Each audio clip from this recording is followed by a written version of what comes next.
Hey, welcome to day 11 of the chronological order of the Bible. And we are in chapters 30 and 31, the end of 30 and all of 31 today.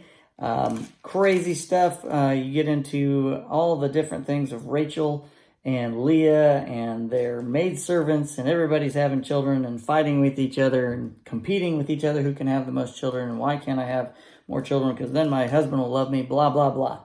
But through all of that, we get the 10 tribes of Israel. We talked about that. 2 more tribes come from Joseph, which hasn't come into the picture yet.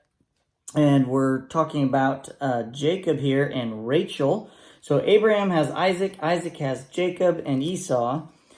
Jacob will have the 12 through Jacob, we get the 12 tribes of Israel.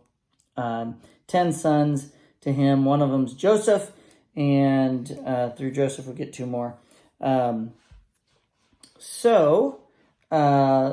was the big deal with today?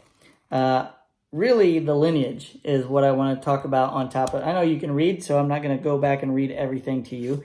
But I want to talk a little bit about the lineage of this.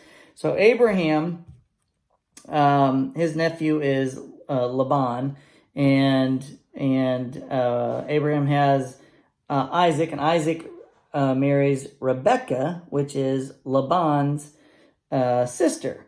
So if we make a family tree here, we have Abraham up here, and then we have Laban right here, and Rebekah is Laban's sister. So Rebekah marries Isaac, and they have a kid, Jacob. What's Jacob do? Jacob goes back to Laban and marries his daughter, Rachel. Ew, weird. So second cousins, something like that. Very, very strange. So just something about the family tree, and maybe there just wasn't a lot to choose from back then. But basically, he worked 20 years for Laban just so he could leave and have Rachel. He only wanted one wife. He ended up with 4. So we'll read that little piece again, where he was really upset with Laban.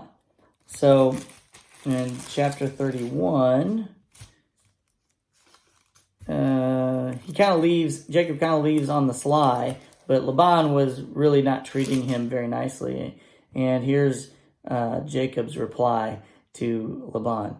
Verse 38 in chapter 31, for 20 years, I have been with you caring for your flocks, and all that time your sheep and goats never miscarried.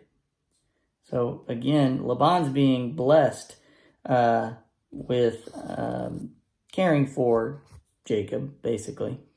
If any were attacked and killed by wild animals,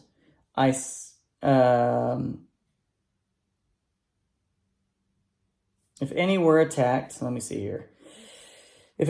and killed by wild animals, I never showed you the carcass and asked you to reduce the count of your flock. No, I took the loss myself. You made me pay for every stolen animal.